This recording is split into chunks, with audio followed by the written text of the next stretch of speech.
Disclaimer: the following program features language not suitable for all audiences, and the expressed opinions found within this program are a reflection of those who feature on the PopCulture Effect podcast. Welcome to the PopCulture Effect. I'm Rockin Rob, and on this show, I bring my closest friends together to talk about all the news happening in our pop culture world around us. Welcome back to another episode of us sharing all the lovely things we've been able to find that we truly care about. I've been joined by my lovely friends, Gemini. Hello. All right, and joined by Menace. Did it not pick me up? No, it was just a slight delay. Oh, weird. I was gonna address it and be like, "Oh, here we go again. One for the two for the gold, three for the money." I'm gonna cut that out. Jesus Christ, you're terrible. Anyway, now I know I've taken a little bit of time to get to this point, but finally, I am here to talk about Dragon Ball Daima. Now, this as a whole was a great 2025 reinvigoration of what GT was in the past, and a lot of things create some plot holes, a lot of things expand the lore of the series, but it has beautiful animation, it has pretty good character writing, although a lot of the side characters pretty much just do nothing like of substance at all, unless your name is Goku or Vegeta. But it was a great time to watch through. Super Saiyan 4 was absolutely insane, and who knows, they may even come back for another 20 episodes to extend the runtime, so that way they can finally address why it doesn't make sense when you look at Super, because it just doesn't make any sense. But beautiful animation, the fight choreography was absolutely insane, and the trickle effect that this series will have on Dragon Ball games will be felt immensely, because we've already got Super Saiyan 3 adult Vegeta coming to Xenoverse 2, which kind of worries me that we're not going to get adult Super Saiyan 4 or Super Saiyan 3 Goku and Vegeta respectively in Sparking Zero, that they'll just be relegated to Xenoverse, but okay. And we also got Daima for Kakarot, so that's going to be really interesting to look into and to play. But Dragon Ball Daima, and the way it introduced the Demon Realm, and the way it reintroduced more lore for the Namex, and everything was great. It's just the finale was a mix of amazing and also kind of ridiculous, because the resolution of the last episode is kind of weird and I didn't really like it, but that's not going to detract from my viewing of it, because Daima as a whole was pretty good. It had some really funny gag moments, and I think the last gag moment was directly to pay homage to Akira Toriyama. But with this being the last project he ever worked on, this was really refreshing. It was nice. It should have been something that was introduced after Super. All of this could have been avoided if they just said, hey, Daima's gonna be at the end of the timeline after the Black Frieza arc. It's gonna be at the end, and when they're kids, they can't access their God Key. They could have just explained it like that, and nobody would have had any problem with it. They probably could have explained Super Saiyan 4 as being Goku finally being able to unlock some kind of God/demon key, and they could have eventually said that it was the same, because they do reveal that any pointy-eared being in the multiverse, not just Universe 7, but in the multiverse, is somebody who has origin in the demon world. But that gets into a whole bunch of other reveals about Rhymus and all that other nonsense that I'm not going to go too in-depth here. I just want to say that Super Saiyan 4 and the way they interpreted it and the way the combat showed with Goma was really cool. I felt that excitement, that jolt of lightning through my spine, like I did when I was watching OG's Dragon Ball Z as a kid. This was awesome. All I wish they would do is they would have given the side characters a little bit more to do. Give Piccolo a little bit more to do. Give Vegeta a little bit more to do. They kind of just focused too much on the new characters and Goku, and it's just, it was weird,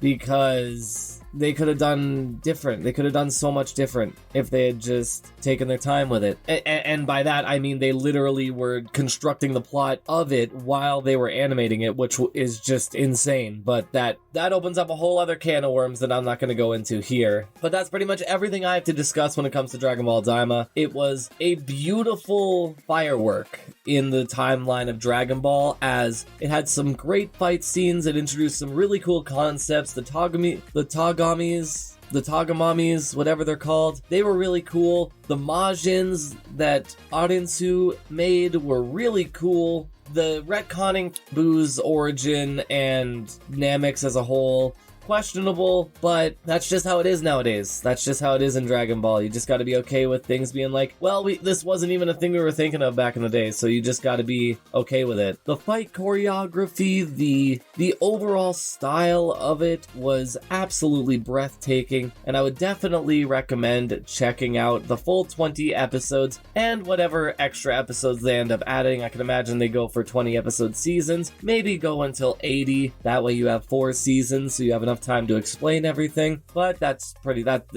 just my opinion. But again, that's all I have to discuss for Dragon Ball Daima, and now I think it's time for me to send it back to me and my friends for this week's episode.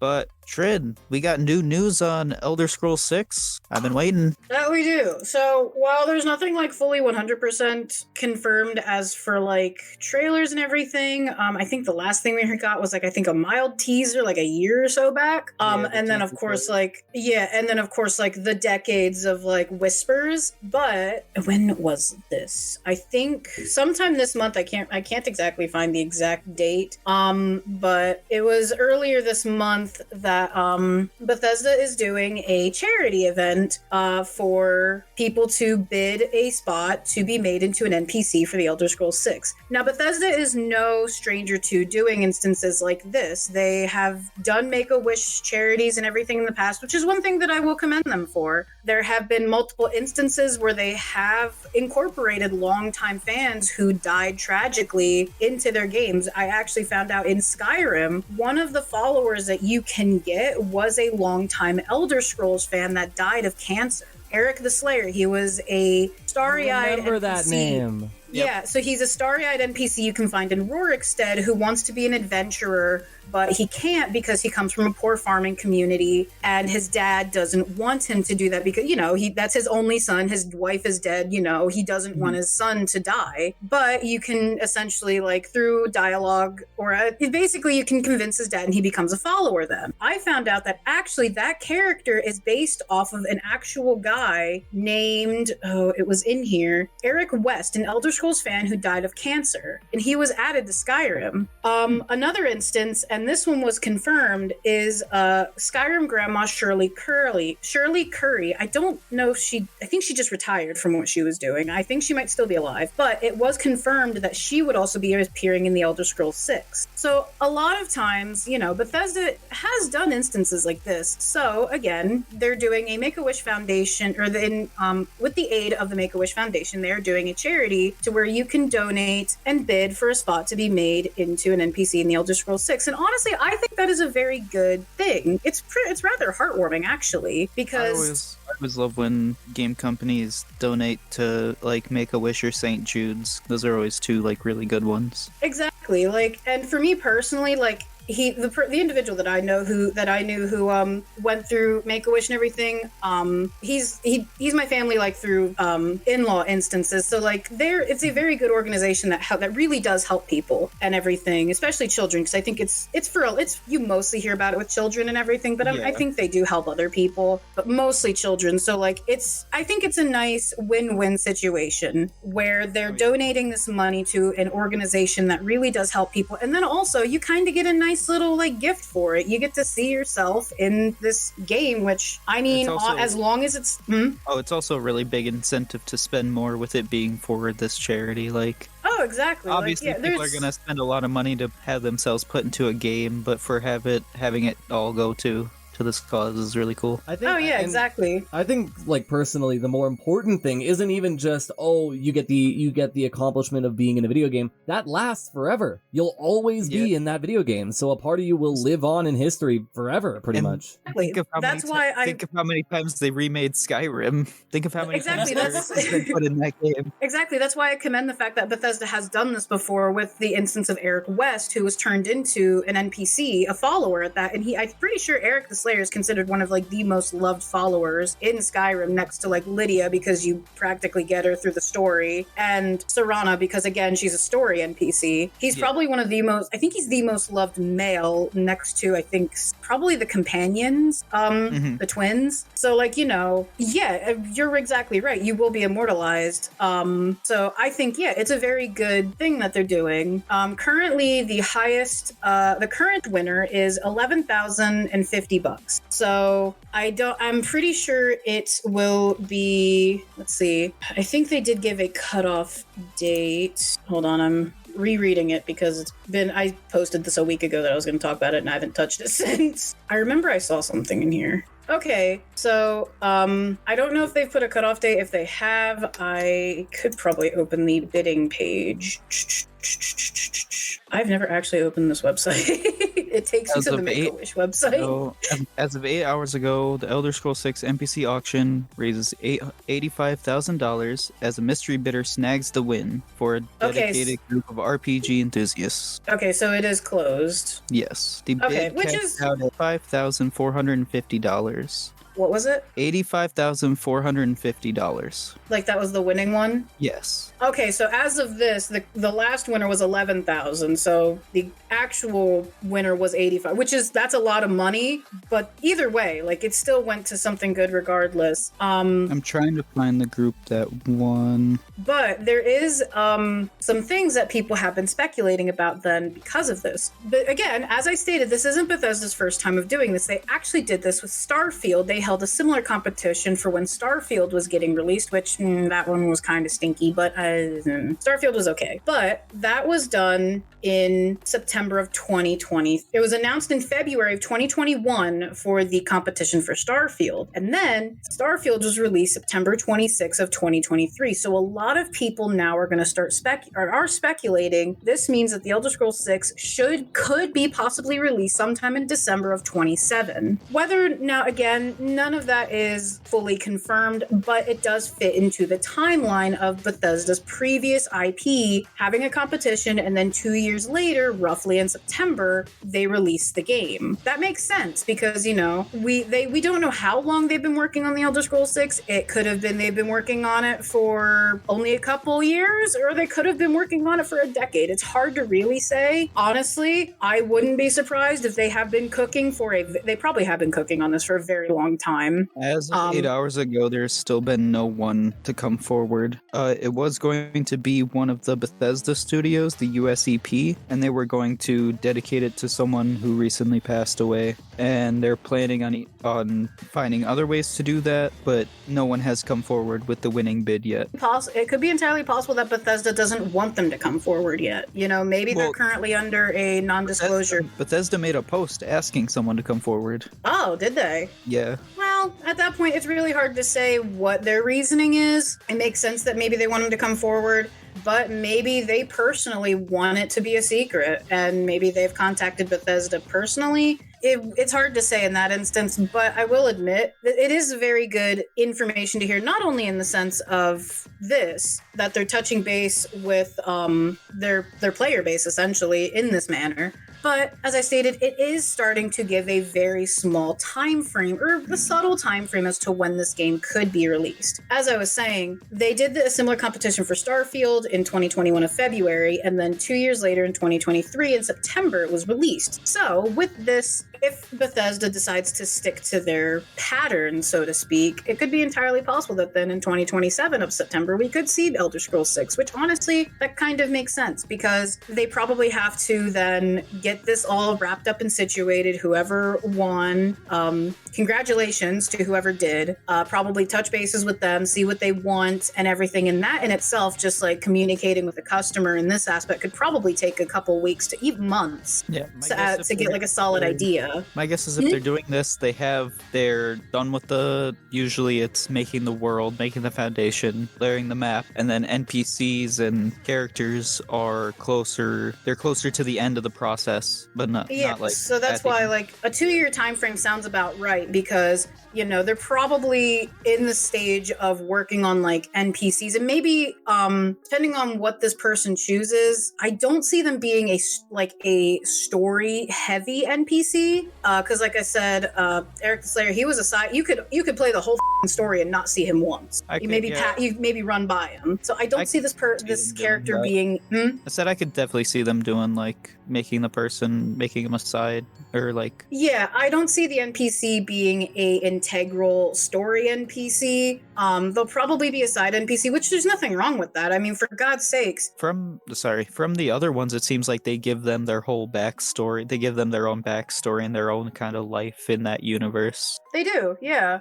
So it'll probably be a fleshed out NPC, but definitely not like a main NPC, a side NPC that you could probably recruit as a follower as you're exploring the world, which is perfectly fine. It adds life to the world, you know? That is something that Bethesda has always done very well with their RPGs that honestly not a lot of other RPGs have been able to successfully do. I feel that it's very hard. It is very hard to make a massive world feel alive with all your NPCs because Bethesda's been around so long.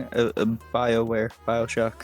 I gotta throw my baby in there. So I said it's not a lot, dude. There are a few like Dragon Age has been good, except this past year, but that's you know, there have been ones who can, but Bethesda's definitely like the reigning king. And you know, because Morrowind, Oblivion, yeah, they're older, so they've aged, but like both of those games won Game of the Year for a reason. You know, for their time, they were amazing RPGs, and even to this day, like in theory, they still technically hold up. Yeah, their Morrowind especially has aged poorly. Even their older titles, like, you know, I was watching someone recently who was playing Daggerfall. That's old as hell, but it still holds up very well, you know. Yeah. Even the older Fallouts still hold out well. Exactly. So like this formula that Bethesda has is honestly, it's worked perfectly. And they've had a couple hiccups with some of their online variants, but as I've stated, I honestly feel Bethesda should just stick to the single player games. Like, yeah, it might be fun to dip your toes into multiplayer, but you don't need to. I don't want that. I want them to dip their toes into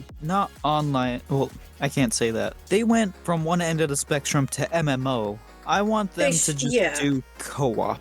So like Far Cry does it. Ubisoft, you know, for Far Cry, well, that's, you know, you can play it solo or you can invite a friend to around with you and you have fun. Like that's what they should have. The total 180 from fully single player to MMO, that was a bit of a stretch in my opinion. Well, I can't even say that because Elder Scrolls ESO is going strong. It is. And it's not bad. I just don't like Skyrim gameplay. Or Skyrim fighting, I should say. I don't mind it. I just don't like MMOs. That's my problem. I am a big old weenie when it comes to talking to people. So I would rather either play by myself or with like a small group of friends at max. The moment I see someone with the name Rising Darkness XX32 run past my screen, I'm like, nope, get me out of here. I should preface, not Skyrim gameplay, ESO gameplay. I don't like the whole having to pull up a separate menu just to use my abilities and spells and shit like that. I haven't played ESO in so long that I kind of forget how the mechanics work, but like press another button to pull up your action menu because it's like full MMO action bar style. Ugh. Yeah. But either way, considering how long they've been cooking on Elder Scrolls 6 and the fact that Skyrim is still very strong and the game was released in 2011, it's 20 years old. No, 10 years old. 20? I mean, when was Skyrim released? I have a love-hate relationship with Skyrim because I hate Bethesda for shoving it down everybody's throats so many times. Understandable. 2011, so it is 2021. 10. Is 14 years old. 14. It's almost 15 years old. It's Oblivion that will be 20 years old next year. Jesus Christ. Because that was released in 2006. Yes. And how many Skyrims have we gotten in those 14 years? We've gotten too many, I will admit. We may have gotten too many. But on one hand, yes, they should have probably slowed down on the cash cowing of Skyrim. But I am trying to give a silver lining of what if they were doing this as a way to keep the player base interested, because what if they have very big plans for Elder Scrolls 6? They also did ESO to probably also keep the player base at bay. I think they focus too much on Elder Scrolls, in my opinion. In my honest opinion. Yeah, but Elder Scrolls is kind of like their Bethesda's because they focus bread and so butter much on it. Yeah. They could have done way more with Fallout. I will admit, I do wish that they would have released another Fallout game and not just Fallout 76, because again, I don't like MMOs. But I am a big old dork for fantasy shit. So this is another one of those companies where I will gladly... Hold on, I gotta think of something else that isn't a sexual reference. Fill out your... I will gladly throw my wallet at them any day of the week. I understand that, and I love the world of Elder Scrolls. I don't know. No, they've made a lot of dumb mistakes. Skyrim itself, just the way that they were presenting it and kept coming out with it, and it just made me not want to play it. They overhyped it for me, not even the player base. Fair. For me personally, I've gotten back into it not too long ago because I was like, it, let's look at the modding again. Holy shit, is that still? It's probably next to Minecraft and The Sims. I've mentioned it once before. I'll say it again. It's probably the second to third most modded game in the goddamn world. Holy shit. Actually, if I look at the Nexus real quick. Like, the mods definitely change up the game enough, but for those that just have console, it's like, oh, we're getting the same game again. And then I know they open mods for the new gen consoles, but it's like curated mods. Gotten more and more open with the mods. It was a little funky at first, but it's gotten better. A lot of times, it's not even, I think at this point, again, and I'm not a modder, so I don't know how the system fully works. A lot of it, I think, doesn't even boil down to the curation aspect anymore. It's how complicated the mod is. So if it's a very overly complicated mod, it's not going to be ported to console just due to that fact. If anything, I know PlayStation has a very big problem with the modding because it's PlayStation. You're not allowed to talk to anybody but me, sweetie, kind of scenario. Yeah.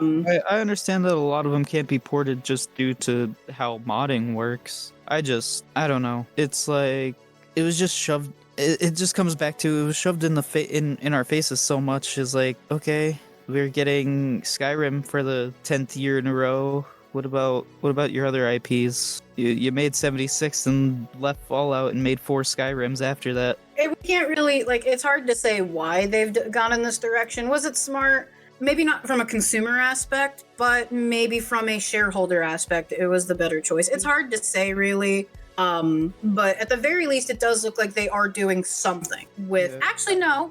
They have released other games, technically. Technically, they have released other games. They just haven't been as prevalent. I'm just talking for, their main IPs, though. I feel like everybody's favorite... Not everybody's favorite Elder Scrolls is Skyrim, but a lot of people's favorite Bethesda game is Skyrim. But that's mainly because that's the main Bethesda game that's been out for 14 years. It has been. We got one Fallout game, but every few years we get another Skyrim, and that's all people really know now. And honestly, maybe they're going with it because it's also what has attracted a lot of people to the Elder Scrolls. Admittedly, I think Skyrim was my first one back in the 2011 because I got it for the original Xbox 360, and it got me hooked, and that's when I decided to give Oblivion a try. I decided to give Fallout 3 and then Fallout New Vegas a try. And maybe just for me, why I adore the game so much is it's what introduced me to Bethesda. And maybe that's why I'm willing to kind of overlook a lot of the cash cow tendencies that they're doing with Skyrim. I'll admit they're doing it, but I'm willing to overlook it because it has a special place in my heart because that's what introduced me to Bethesda. Oh, I understand it, and I understand it from a business perspective because, if Elder Scrolls 6 is supposed to be what they're saying it is, I understand. I'm always been on the advocate for taking your time when it comes to game development. I understand that you need to make money while doing it, but I don't know, maybe spruce up Fallout 4, that one was pretty good too. Re-release that for newer gen consoles. They did do the new gen update, graphic update. Rather than re-released it, they just did a free update. Which you have to admit that. there. I At know least that. it's better than re-releasing it at full price.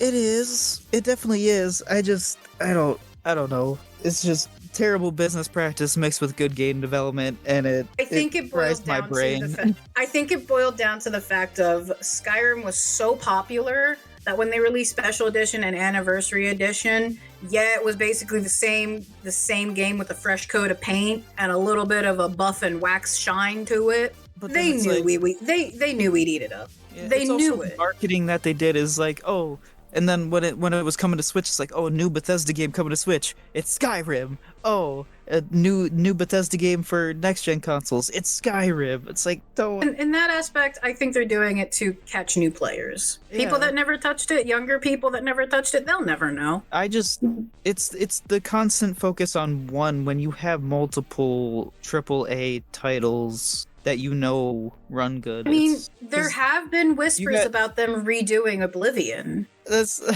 not what I'm saying here. I'm saying like they should focus more on Fallout is essentially what I'm saying, because it's like everyone just knows Skyrim. I've been playing Fallout and they're like, oh, this looks like Skyrim. I'm like, yeah, it's made by the same company. And they're like, what? Because they don't know what Fallout is. They just know Skyrim.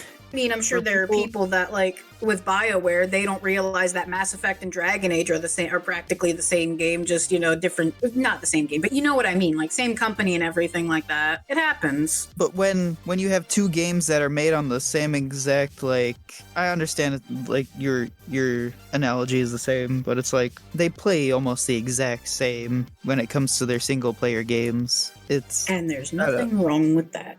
Oh no, I'm not saying that there is. It's more the fact of like it's just the new age thing. It's like when people say, "Oh, Master Chief, that guy from Fortnite." It's like no. Hatsune Miku, that girl from Fortnite. Exactly. It's like oh, you're playing what's that? Fallout? That looks like Skyrim. Yeah. And I mean, I honestly don't necessarily think that's fully the company's fault. That's just that's a But it consumer does also thing. fall to the company to kind of, advertise for your other IPs. I mean, to be fair, maybe they thought they didn't have to do anything with Fallout due to the TV show. I'm not too sure. Skyrim the Elder Scrolls hasn't gotten any form of TV show It's the only aspect. The only Fallout stuff they added, they added some stuff. They added a couple cosmetics to Fallout 4, and they had a pack added to 76. That is the only thing for the show that they added to the actual games. They don't care about Fallout. Ever since 76 flopped, they have stopped caring about Fallout. It's not true. If they didn't care about Fallout, they would not have gone forward with the show.